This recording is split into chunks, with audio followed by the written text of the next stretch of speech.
Welcome to American Intelligence Media. I am your host, Douglas Gabriel, and today I'm speaking with my friend Michael McKibben from Leader Technology. Welcome, Michael. Hello there. Glad to be with you. It is such a pleasure to take my head out of the studies that we are doing here, and I know you're doing there, because of the new dump of information we got to support what is a breaking news situation, which is, in fact, that the SES, the Senior Executive Service, and all of its 10 different names, is going down. And the reason we know that is because our friend communicated with the conclave, Phil McConnell, saying that the person who invented the SES in 1978 as a corporate takeover of the civil service of America, and it's been quite effective. We found out that she says she's been called by 3,700 of the about 10,000 members right now saying, please call your dogs off. The shadow government's going down. Thank you, Michael, for you and your friends who created the search engine. Tell us about the Plum Book and the search engine, because that's the breaking news that I believe is taking them down. Well, I'm not sure about that, but the information is power. And in this case, the Plum Book was something that you first put us onto. You found one of them anyway.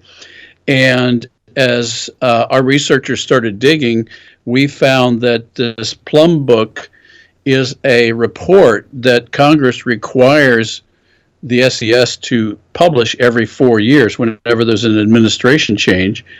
And it is supposed to disclose the identities of all of the SES members, employees, by their various names in each agency. So each of these Plum Books that go back to 1916 that have been published up on Americans for Innovation have about 7,000 to 12,000 names in them. And those are all published now at Americans for Innovation, so somebody can go to the table, it's table 1, and they can simply click on the year that they're interested in doing a lookup on, and then within the PDF file, they can use the search utility, the Control F or the Edit Advanced Search, and they can look up any name, any title in any agency. So that appears to be the activity that has propelled all this interest suddenly in the SES. And now the secret shadow government has been brought into the light, and this is the Spotlight search engine that is helping do that. That's amazing. Thank you. I mean, that's amazing because it's been the crazy thing about this, and I'm just baffled by it, and I don't know why I'm baffled by it, is that all of this information has been public record since the beginning of this agency. And yet, why is it that the American public is almost totally unaware of this takeover of the civil service? Well, part of it is they wouldn't believe it if someone told them. They would say, no, you're lying. That can't happen. And if we told them that the people working for SES get paid more than the vice president as their starting salary, it can go up into the millions. Nobody knows how much they're paid. They get a raise every year. They don't even have to fill out the forms. They don't even have to be an American. They could have criminal backgrounds. They get top secret security clearances without any investigation into their background. And every other amazing payroll benefit, and they get a special training in Virginia at the Senior Executive Institute, where they basically become what they call a paramilitary organization that is beholden to the one who appointed them. And right now, about 8,000 of the 9 or 10,000 are Obama appointees. So we have called this, and as you have pointed out, they called it the SES cadre, or Obama's cadre. These are his foot soldiers. Yes. Obama actually called them the SES cadre in his December 1st, 2015 executive order, where he called it strengthening the senior executive service. So clearly, SES is an important element in his agenda. And SES, let's just go back for a second for those who haven't been following what we've been saying. SES is one of the biggest breaking stories in American history, because this is going to be what takes down the 100-year attack starting in 1913 against the Republic, the U.S. Constitution and the U.S. Bill of Rights. And so the Second American Revolution needs to take down the shadow government. These are people who control 54 of the 58 or so, 56, 58 agencies. These are the top executives. They run buffer for any presidential appointees or anybody who comes in, even coming up from the ranks. They get placed in positions that they do not necessarily have to have any experience for. They're the bosses. They get a review each year by this amazing, I don't know what you'd call that, a review committee, where basically they look at the reviews of their subordinates to see whether or not these executive managers, who were supposed to be corporate experts, but as I've just pointed out, they might be corporate experts, but they're not even necessarily in their field. They rotate around, and since 2015, there was a plan by Obama to strengthen them. But going back to 78, when the civil service was taken over, Jimmy Carter himself called this the keystone, right? And correct. Essentially, if you look on their symbol, you will see a column. What is that column? Well, they took the civil service and they broke it into 4 parts. The 4th part is SES and its many branches. And I say that that is a column. That is the 4th column. That's what you call your enemy inside. And they thought that was a joke. And to call it a keystone, these people aren't the keystone. They're the bosses. And they get paid exorbitantly.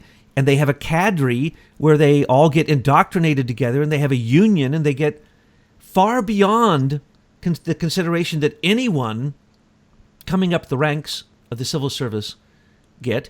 And this was basically, as we are now going to connect, the next big breaking thing is going to be SERCO, which is basically a British-owned company, basically the City of London, basically the Queen of England and other elites, who have contracts that showed that at the same time in 78, they started to get into every military contract you can imagine, and they are now an octopus into every branch of the military and the corporate world and all the sensitive data. And what is that? That is the same thing as the corporate takeover of our civil service by corporate cronies. When you go into the Senior Executive Institute, go look at their site. All they're going to teach you is how globalism is good and you need to take your lead from the corporate world. There's no training in their specialized training for becoming an SES member. There is no training in what your job is about. It's about how you interact with corporate lobbyists. It's unbelievable. And when you and I kind of came across this at the same time, and it blew our minds, but it was right after we came upon some other things that blew our minds. So now SERCO is blowing my mind as much as the whole net seems to be reacting to SES. Have you noticed that? It's everywhere, yes. Michael. You're a star. I've noticed that. Yeah. I hear your voice everywhere, and I see your face all over the place because, you're one of the... scary. Yeah. But you're famous right now, so this is an amazing breaking story. So I think for some people it's shocking. So you have been doing research into the big new dump that was put out on Truth News Headlines on not only on SERCO, but also on SES. You have been doing deep diving. You found some really cool things. Can you tell us about it? Yeah. Our team started looking at some of those documents that we received yesterday. And just to comment on your introduction of SERCO, and one of the things that's real clear that our bureaucrats do is, in order to avoid any kind of accountability for themselves, especially related to issues of, I don't know what you call it, government takeover, they always defer or delegate tasks outside the U.S. And we noticed that with the intelligence agencies because they have the Five Eyes intelligence groups, which is Canada, the U.S., England, New Zealand, and Australia. And so whenever I'm sure that they're all comparing notes, and whenever they need to do something that violates their laws, they just get somebody in another country to do it. And the SERCO revelation, which I first heard from you and from Field McConnell, McConnell was a shock, because I know many patent holders. And to hear that in 2006, SERCO took over management of the U.S. Patent Office as a company headquartered in England was just outrageous. It made me want to vomit. Exactly. I mean, it really made me ill when I heard that. And yet, who's asking questions about it? Nobody. Us patent holders didn't know anything about it. And now yet, they do all the screening. So if SERCO wants to steal patents, they couldn't be in a better position to steal them before they even get to the United States Government Patent Office. SERCO reviews all initial patents. That's insanity. Right. It's totally insane. So what we did is we looked at some of these documents, and there's a lot here. But I'll just point out two things that popped out immediately. One is that we saw that after the Act was passed, the Reform Act in 1979, it is clear that the folks who were organizing the SES were also organizing the Office of Personnel Management. And we found a very interesting report that was prepared for the city of San Francisco 6 to 8 months after the act was passed. And it was addressed to then Mayor Dianne Feinstein, where the Office of Personnel Management, a federal organization, paid for a study by the accounting firm Touche and Ross, which is now Deloitte & Touche, to develop a program for a senior executive service for the city of San Francisco. And apparently the laws in San Francisco and California are such that they had to put that to a ballot of the people. And so this report, when you read through it, you might as well have been reading the statute, the federal statute, because all they did was repeat all the categories of pay, levels of pay, same principles. And then they also actually prepared the ballot that was then used to present the ballot as Proposition B in 1979. So here we have an accounting firm paid by the federal government Office of Personnel Management to prepare a ballot for the city of San Francisco to develop their own senior executive service for the city of San Francisco. I mean, how outrageous is that? I was afraid that the federal government's interfering in San Francisco's election. Well, the citizens of San Francisco were smarter than that, because even in a town that most of us would call pretty left-leaning, they voted it down. So the only time the senior executive service so far we've seen was ever put to a vote of the citizens, they said no way. Well, hearing that it is in the federal government, you can, that's not in a way too shocking to me. 2.5 million federal employees and another 1.5 million, of course, federal military. So 2.5 million. What are they doing? Really? 2.5 million people. Oh, I assumed that it was limited just to D.C., but I was going to ask you, has SES spread to the states? And now you're showing it spread to the cities. And in one case, we already, in an initial deep dive, you found out that they tried to put it into the cities.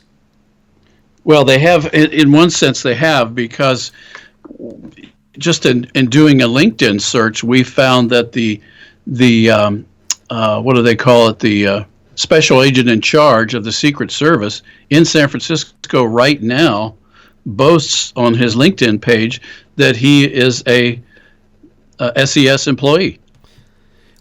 With SES, now let's see, there's the Senior Executive Service, and there's the Senior Executive Agency, then there's the Executive Agency, then there's the Senior Intelligence Service.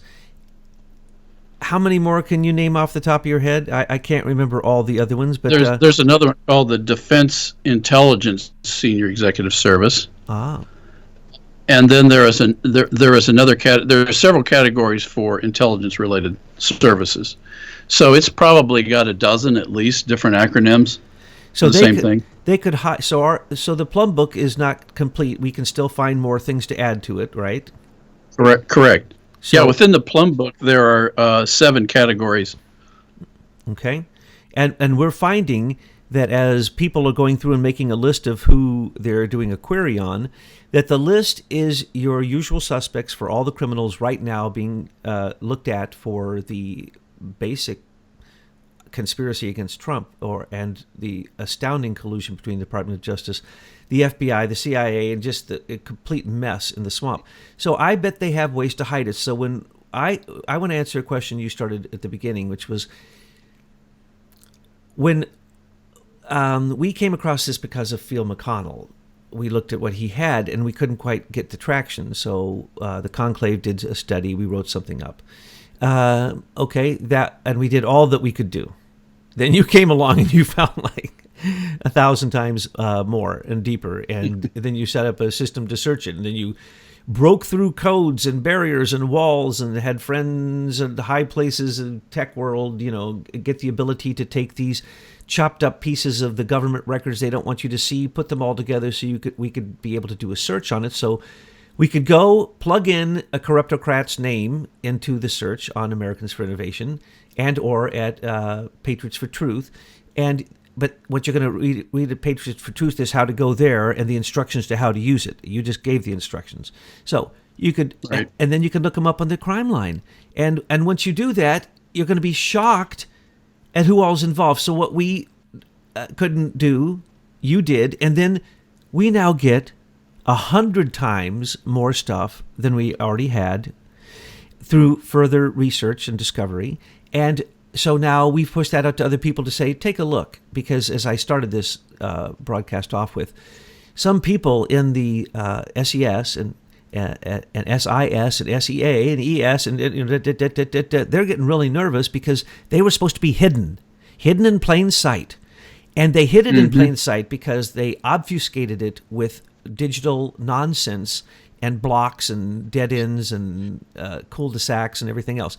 So thank you so much for your work, and thank you for all those people who've been telling us and writing in and telling Betsy and her team like where they train and this and that. But we are going to keep revealing more as we deep dive into the SES material, because we want to put a spotlight on the shadow government. We don't like to use undefined terms like deep state. We want to nail it. Now, we knew who we meant by deep state, and we know the deep state elite, the deep state corporate, the deep state corruptocrats, the deep state lobby. You can go into all of that. But what we're naming now are people paid with U.S. tax dollars to be secret agents to make sure that the uniparty moves forward. And that uniparty has now become devolved into what was Obama turning into a Hillary, a Democratic, very left-wing takeover of America. That would have been the end of America. And these people are the ones who stand there to make sure that nothing gets done. They stand there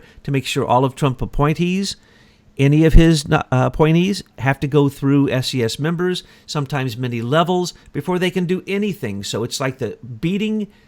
2.5 million of these people are in a bureaucracy that usually just slows things down. So you ask why Trump isn't moving faster, some people ask.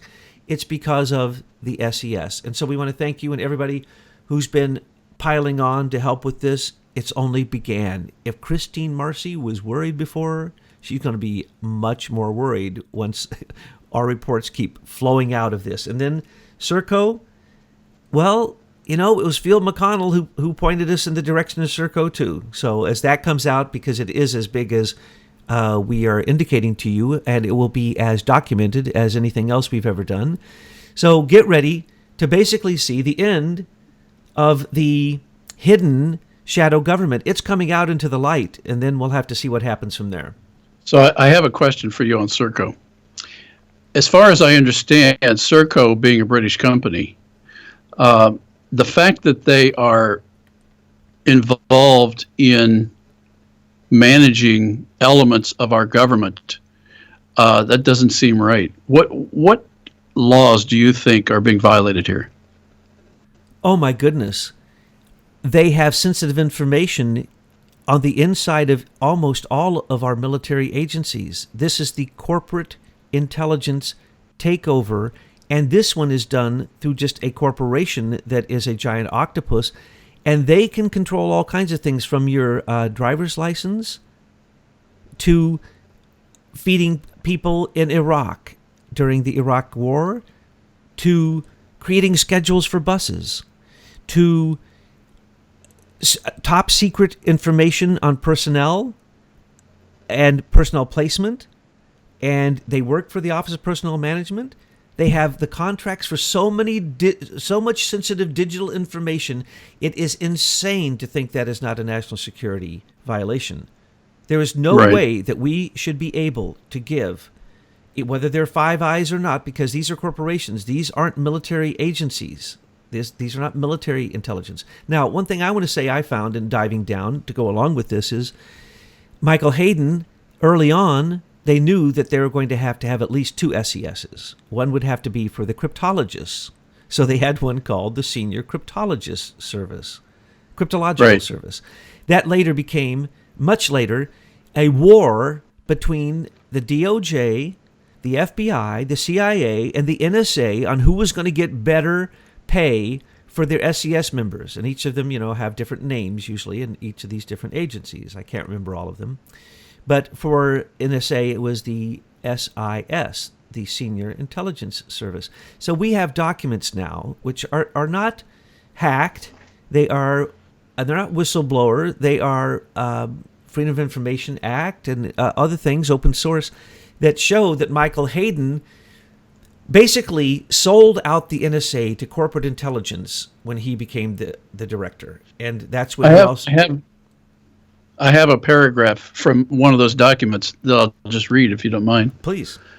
It's the first paragraph of some sort of newsletter from a SID Today, which says changes in the senior executive service. I believe this is an NSA document, but don't quote me on that. It says some noteworthy changes have been made to NSA senior executive programs in the last couple of years. For one, NSA has created a pool, quote, of GS-15 employees who are candidates for appointment to the DISES and DISL Corps. Why? As explained in Diagram 350, some kind of newsletter, Director Hayden became convinced in 2001 that NSA was understaffed with senior executives, given the increased hiring at the agency and the demands of the global war on terror. He therefore decided to appoint more seniors, up to the maximum number allowed by the DoD. When this level was reached in October 2004 and the agency was not authorized to appoint any more seniors, the director announced his intention to work with DoD to raise that level to allow additional seniors to be named. There you go. That confirms exactly what you said. And as it's pointed out there, it's called ES there, Executive Service. Later, it was called SIS. I think they referred to ES. Now, these little codes that they use back and forth are signaling huge amounts of money, power, and responsibility.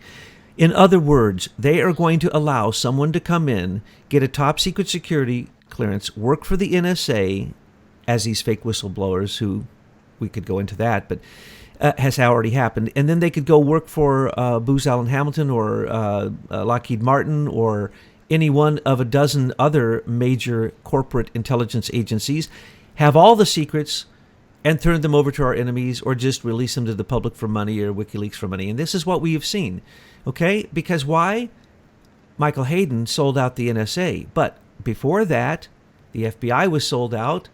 And before that, the DOJ was sold out. And then the Department of Defense was sold out. On all levels, the Nuclear Regulatory Commission was sold out. So the 865,000 people with top secret security clearances, 61 to 64% of them on any particular year, are corporate.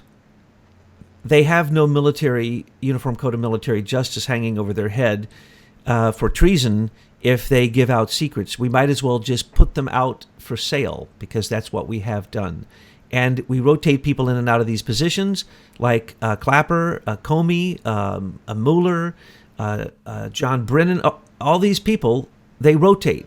And they rotate in and out of these agencies. Now, It shouldn't surprise anyone to hear Andrew McCabe is SES.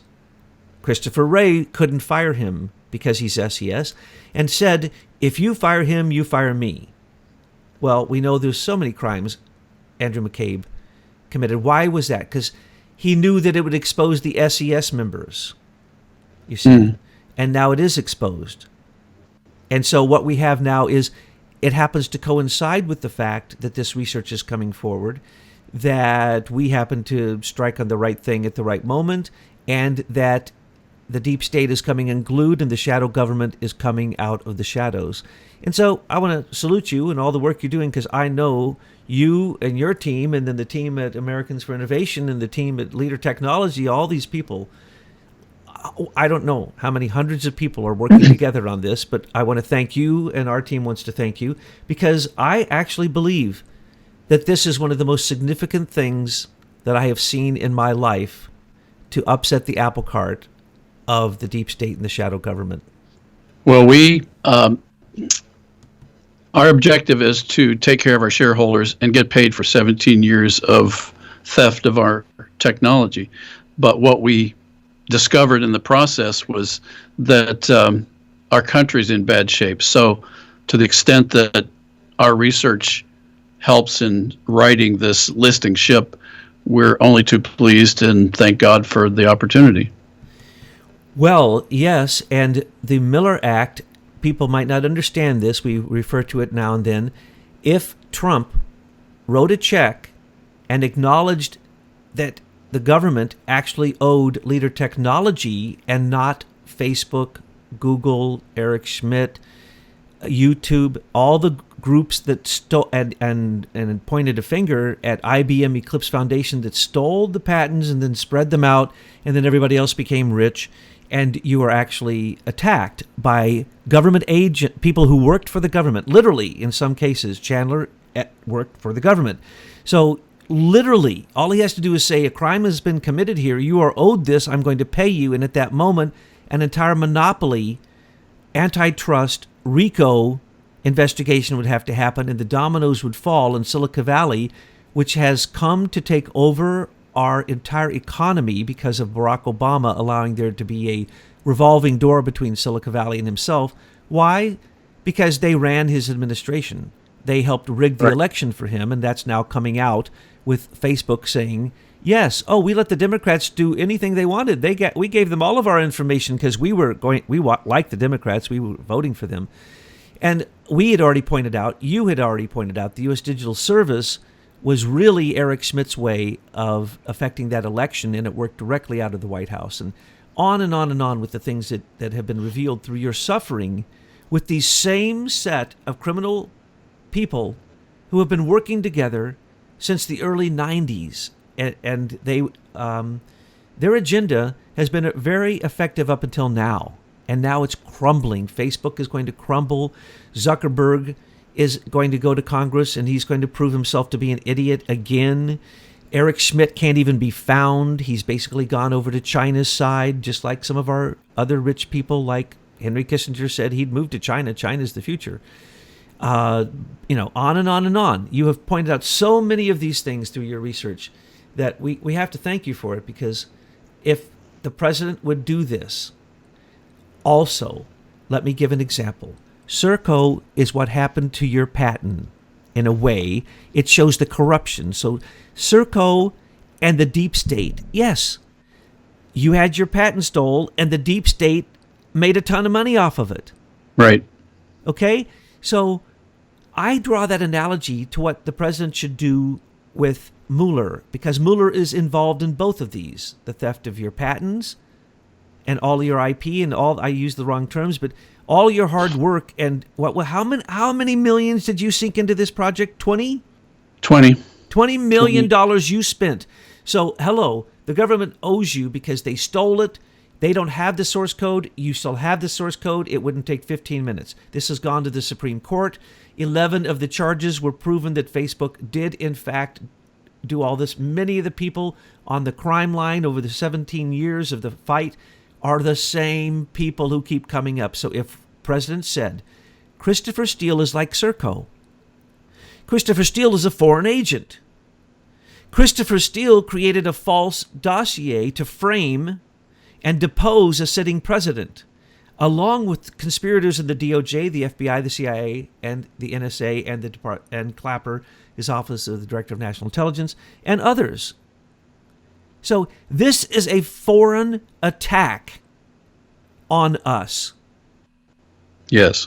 Now, SERCO, before, it was just the shadow government deep state that was attacking the patent office by putting David Kapos in there after how many years at IBM was he there? 26 years. 26 years. They take a stooge from IBM, move him to the patent office just before IBM Eclipse, because they've already seen the patents and stole some of your ideas ahead, even before that, with copyrights and other things. Correct. And Correct. So it was a setup. So they move IBM Eclipse over there. Now, look, who owns the world?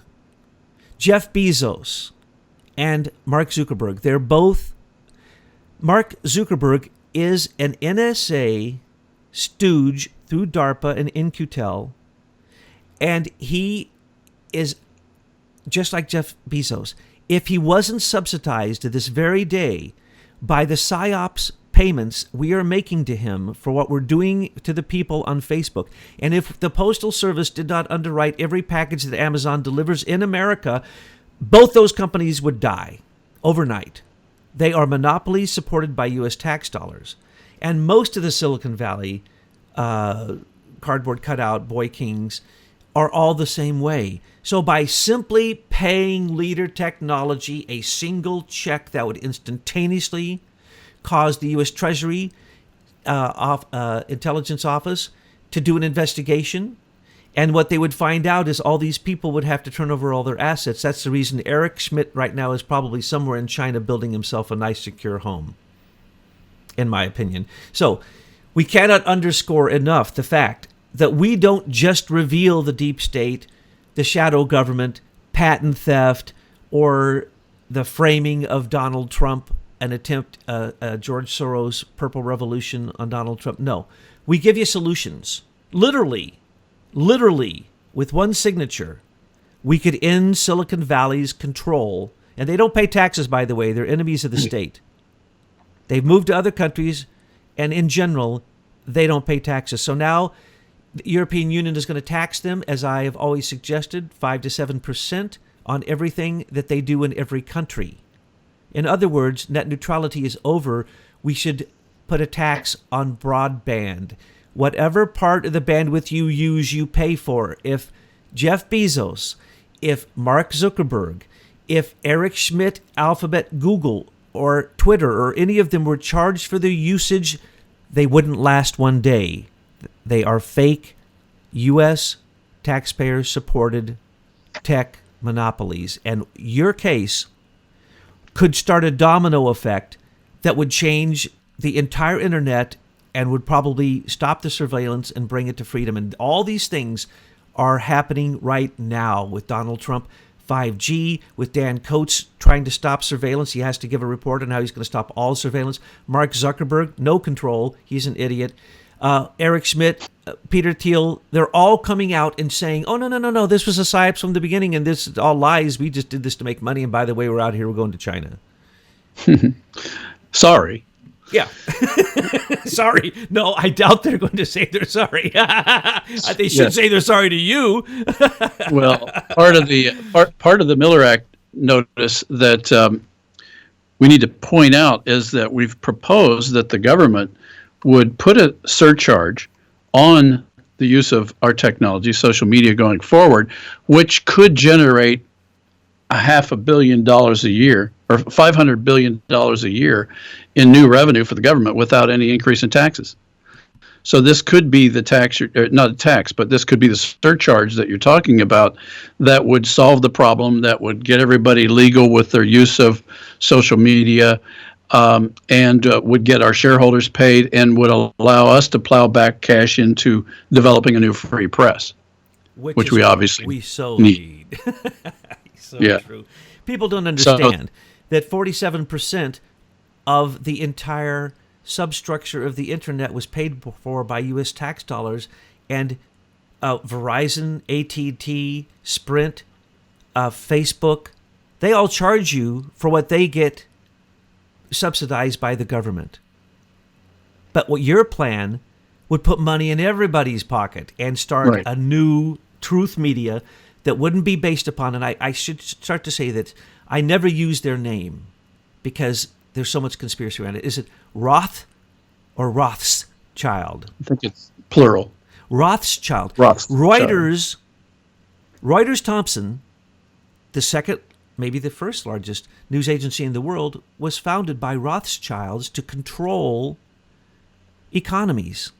They owned the Associated Press until people busted them because they were foreigners, British, and that they created a co-op. So the Associated Press is a front.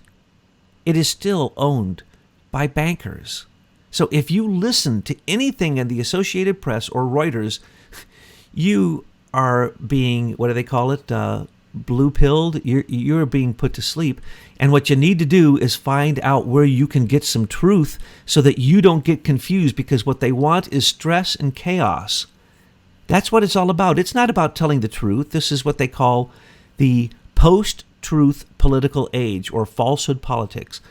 They expect everything to be a lie within a lie within a lie, and they expect you to be stressed out, confused. So when you're talking to a Michael McKibben and you're getting red-pilled on the reality that none of those people, just like you suspected, none of those people know anything about the companies they're running, you were correct. Right. Only Eric Schmidt. He was a very evil tech dude long before. But the rest of them, cardboard cutouts. But if you really want, here's what I would say is, it's a terrible thing, but Mark Zuckerberg needs to be asked in front of a judge to write some code. And if he can't, I think case is closed. But anyway, yes. Michael, so what else do you have to tell us? Anything else to close up about your research lately? Because you have been uncovering all kinds of things. Well, I think people need to go to Americans for Innovation and look at the data in that table and start looking up people. And then as more documents come out, they're going to be posted. And what we really want people to do is start digging on their own and let's see this new document dump breed, so that we start really digging into the details of how much our culture has been compromised by these people. You are so right, and that's how it all works, and that's why we do what we do, and I think it's why you work with so many editors and people who are contributing to Americans for Innovation. Yourself, I think, are a contributing editor to that. So all the people doing whatever you can do, from Kim.com, who just posted us, to thank you, Field McConnell, to sorry, Christine Marcy, but we're not going to let up, and we make sure that all this stuff is out there and in secure places so that it will never be hidden again. Michael McKibben, thank you for all your good work, and thanks for being with us today. You're welcome.